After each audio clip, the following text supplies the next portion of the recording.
Hello, ഈ ഉച്ചപ്രാന്തം വലുത് ഞങ്ങൾ ഉച്ചയും പൊത്തി എങ്ങോട്ടാ പോണെന്നറിയാമോ? നമ്മുടെ ആലപ്പുഴ ബീച്ചിലേക്ക്. ഈ ഉച്ചക്കിറങ്ങി ഞങ്ങളെ പറഞ്ഞാൽ മതിയല്ലോ. പിന്നെ ഒരു കുട ഉണ്ടായിരുന്നുള്ളൂ. ആ കുട തുറന്നു പിന്നെ 3 കുട വന്യത് വരയ്ക്കും. അതിനെല്ലാം ബന്ധം തുറക്കാതിരിക്കുന്നത് തന്നെയായിരുന്നു. ദേ ഒരു സ്റ്റേജ് മിച്ചൊരു ഡാൻസ് കളിച്ചെന്നാ.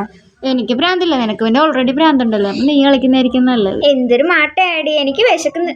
വിശപ്പിന്റെ വിളി വന്നോണ്ട് പിന്നെ ഉള്ള പൈസ എല്ലാം കൂടെ അങ്ങോട്ട് നുള്ളിപ്പെറുക്കി 5, 10, 15, 20. തൊട്ടടുത്തുണ്ടായിരുന്നു ആദ്യം കണ്ട ബജ്ജിക്കടയിലോട്ട് തന്നെ ഞങ്ങൾ അങ്ങ് പോയി. 2 പ്ലേറ്റ് ബജ്ജി അങ്ങ് മേടിച്ച് തിന്നപ്പോഴാണ് മനസ്സിനൊന്ന് സമാധാനം തന്നെ കിട്ടിയത്. അയ്യോ, എരിഞ്ഞിട്ട് വയ്യായിരുന്നേ.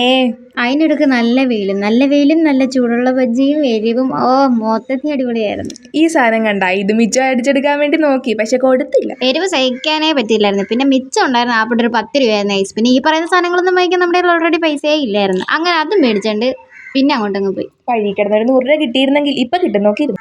അപ്പോൾ പിന്നെ ഞങ്ങൾ വീട്ടിൽ പോകുന്നു. Bye bye. സബ്സ്ക്രൈബ് ചെയ്തിട്ട് എല്ലാവരും അടുത്ത ഷോർട്സ് കണ്ടോളൂ.